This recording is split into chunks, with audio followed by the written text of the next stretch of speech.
Evangelho de São Lucas. Evangelho de São Lucas. A parábola do rico insensato. E disse-lhe um da multidão: Mestre, dize a meu irmão que reparta comigo a herança. Mas ele lhe disse: Homem, quem me pôs a mim por juiz ou repartidor entre vós? E disse-lhe: Acautelai-vos e guardai-vos da avareza, porque a vida de qualquer não consiste na abundância do que possui. E propôs-lhe uma parábola, dizendo: A herdade de um homem rico tinha produzido com abundância, e arrazoava ele entre si, dizendo: Que farei? Não tenho onde recolher os meus frutos. E disse: Farei isto, derribarei os meus celeiros, edificarei outros maiores, e ali recolherei todas as minhas novidades e os meus bens. E direi à minha alma: Alma, tem em depósito muitos bens para muitos anos, descansa, come, bebe e folga. Mas Deus lhe disse: Louco, esta noite te pedirão a tua alma, e o que tem preparado para quem será? Assim é aquele que para si ajunta tesouros e não é rico para com Deus. Jesus traz fogo e dissensão à terra. Vim lançar fogo na terra. E que mais quero se já estás aceso? Importa, porém, que seja batizado com um certo batismo, e como me angustio até que venha o cúmplice. Cuidai vós que vim trazer paz à terra. Não vos digo mais antes dissensão, porque daqui em diante estarão 5 divididos numa casa, 3 contra 2 e 2 contra 3. O pai estará dividido contra o filho, e o filho contra o pai. A mãe contra a filha, e a filha contra a mãe. A sogra contra a sua nora, e a nora contra a sua sogra. E dizia também a multidão: Quando vedes a nuvem que vem do ocidente, logo dizei: lá vem chuva, e assim sucede. E quando assopra o sul, dizeis: haverá calma, e assim sucede. Hipócritas, sabeis discernir a face da terra e do céu, como não sabeis então discernir este tempo? E por que não julgas também que vós mesmos que o é justo? Quando, pois, vais com o teu adversário ao magistrado, procura livrar-te dele no caminho, para que não suceda que te conduza ao juiz, e o juiz te entregue ao meirinho, e o meirinho te encerre na prisão. Digo-te que não sairás dali, enquanto não pagares o derradeiro ceitil. A mortandade dos Galileus e a queda da torre em Siloé, capítulo 13 de São Lucas.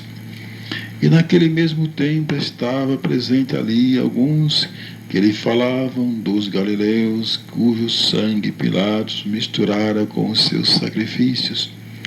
E respondendo Jesus disse-lhes: Cuidai vós que esses galileus foram mais pecadores do que todos os galileus, por terem padecido tais coisas.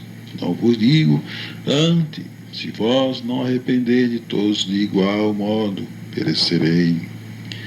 E aqueles 18 sobre os quais caiu a torre de Siloé e os matou, cuidais que foram mais culpados do que todos quantos homens habitam em Jerusalém?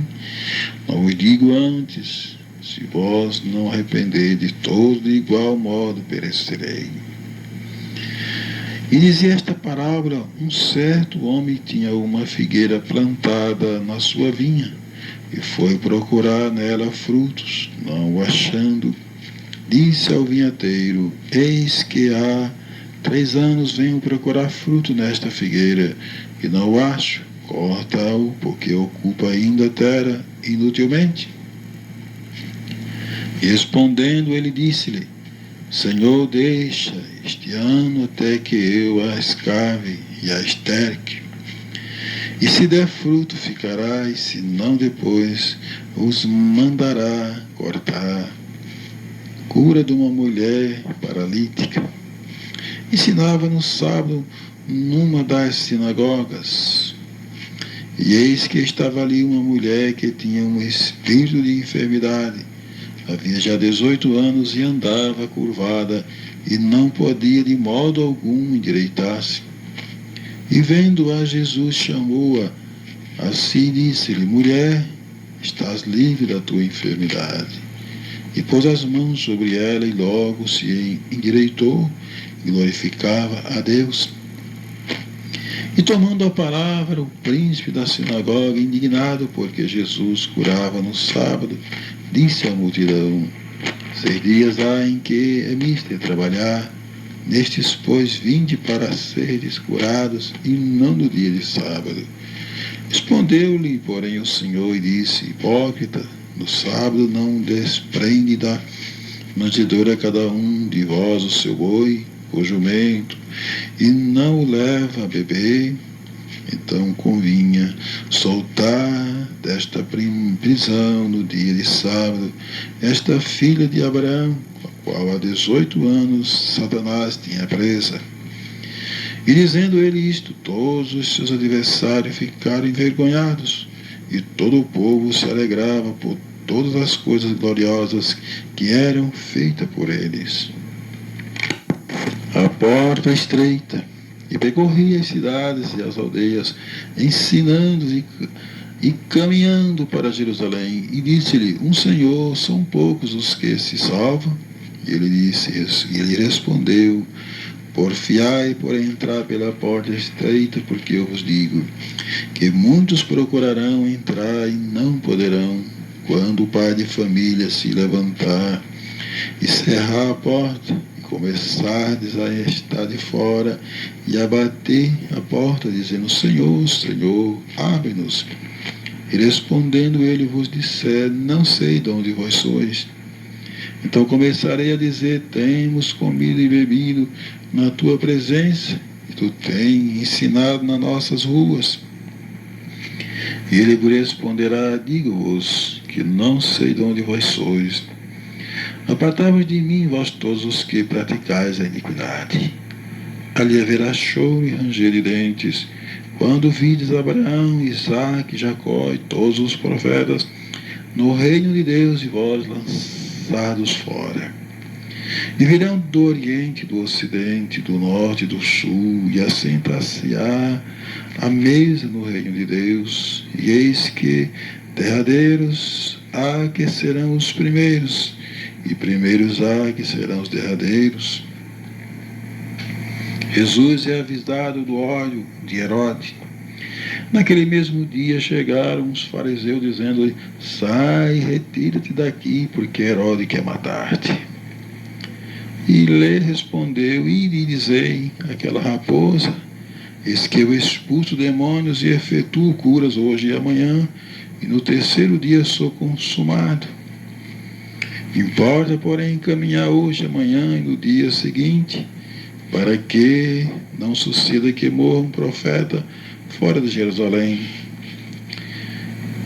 Jerusalém, Jerusalém, que mata os profetas e apedreja os que te são enviados. Quantas vezes quis eu ajuntar os teus filhos como a galinha, os seus pintos debaixo das asas, e não quiseste. Eis que a vossa casa se vos deixará deserta, e em verdade vos digo que não me vereis até que venha o tempo em que digais: Bendito aquele que vem em nome do Senhor. Cura do hidrópico. Capítulo 14 de São Lucas. Aconteceu num sábado que, entrando ele em casa de um dos principais dos fariseus para comer pão, eles os estavam observando. E eis que estava ali diante dele um certo homem hidrópico. Jesus, tomando a palavra, falou aos doutores da lei e aos fariseus, dizendo: É lícito curar no sábado? Eles, porém, calaram-se, e tomando-o, o curou e despediu. E disse-lhe: qual será de vós o que, caindo-lhe num poço, em dia de sábado, o jumento ou o boi, e não o tire logo? E nada lhe podiam replicar sobre isto. Parábola dos primeiros assentos e dos convidados. E disse aos convidados uma parábola, reparando como escolhiam os primeiros assentos, dizendo-lhe: quando, pois, alguém fores convidado às bodas, não te assentes no primeiro lugar, não aconteça que esteja convidado outro mais digno do que tu, e vindo que te convidou a ti, e a ele te diga: dá o lugar a este, e então com vergonha tenhas de tomar o derradeiro lugar. Mas quando fores convidado, vai e assenta-te no derradeiro lugar, para que quando vier o que te convidou, te diga: amigo, sobe mais para cima. Então terás honra diante dos que estiverem contigo à mesa. Porquanto qualquer que a si mesmo se exaltar será humilhado, e aquele que a si mesmo se humilhar será exaltado. E dizia também ao que eu tinha convidado: quando deres um jantar ou uma ceia, não chames os teus amigos, nem os teus irmãos, nem os teus parentes, nem vizinhos ricos, para que não suceda que também eles te tornem a convidar e te sejam isso recompensado. Mas quando fizeres convite, chama os pobres, aleijados, mancos e cegos, e serás bem-aventurado, porque eles não têm com que te recompensar, mas recompensando-te será na ressurreição dos justos. Parábola acerca da providência. Ora ia com ele uma grande multidão, e voltando-se disse-lhe: se alguém vier a mim, não aborrecer a seu pai, e mãe, e mulher, e filhos, e irmão, e irmãs, e ainda também a sua própria vida, não pode ser meu discípulo. E qualquer que não levar a sua cruz e não vier após mim, não pode ser meu discípulo. Pois qual de vós, querendo edificar uma torre, não se assenta primeiro a fazer as contas dos gastos, para ver se tem com que acabar, para que não aconteça que, depois de haver posto os alicerces, e não a podendo acabar, todos os que a virem comecem a escarnecer dele, dizendo: este homem começou a edificar e não pode acabar. Ou qual é o rei que, indo à guerra, a pelejar contra outro rei, não se assenta primeiro a tomar conselho sobre si? Com 10.000 pode sair ao encontro do que vem contra ele com 20.000. De outra maneira, estando o outro ainda longe, manda embaixadores e pede condições de paz. Assim, pois, qualquer de vós que não renuncia em tudo quanto tem, não pode ser meu discípulo. Bom é o sal, mas se o sal degenerar, com que se adubará? Nem presta para a terra, nem para o monturo.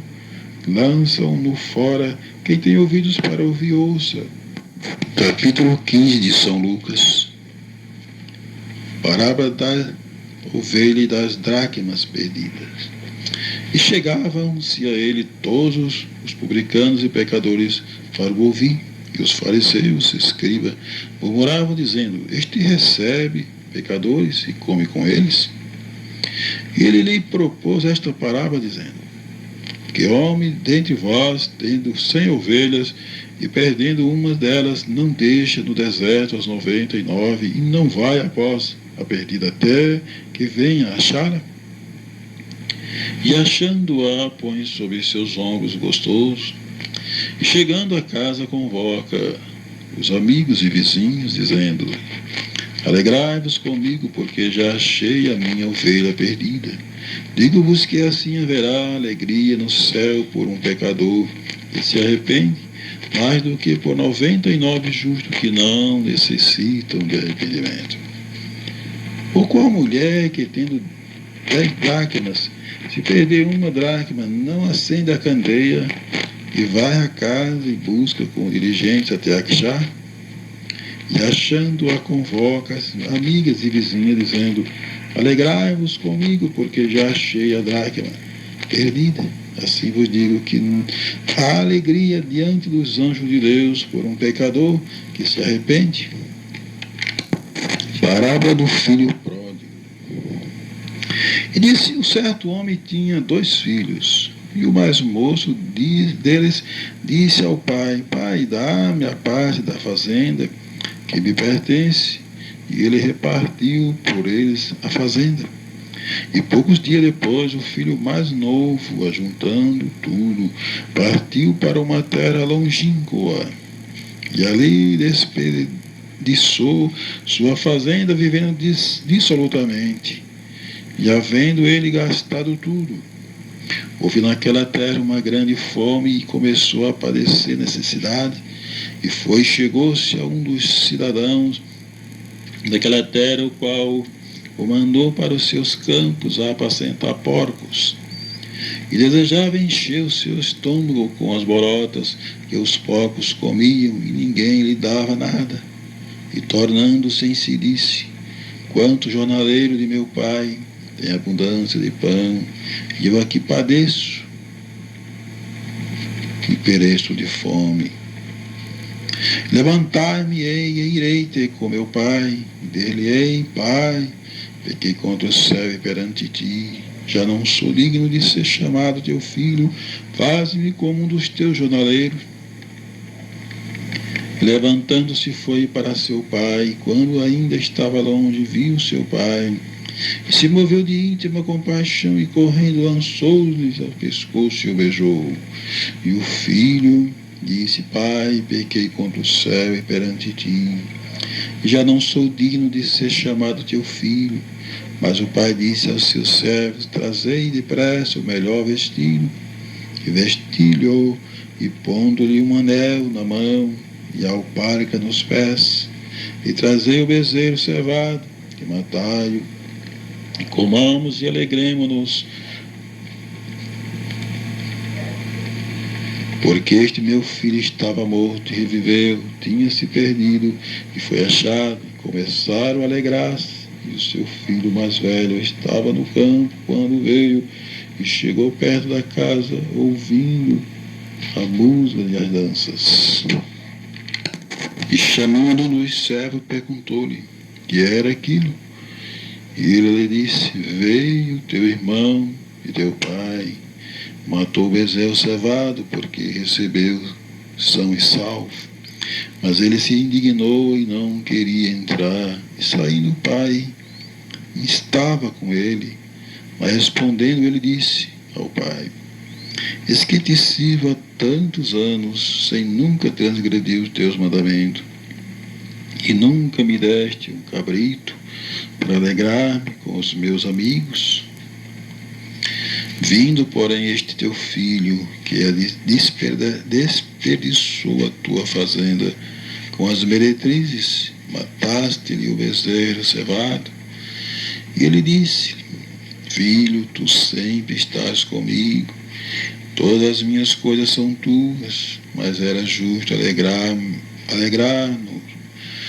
e folgarmos, porque este teu irmão estava morto e reviveu, e tinha se perdido,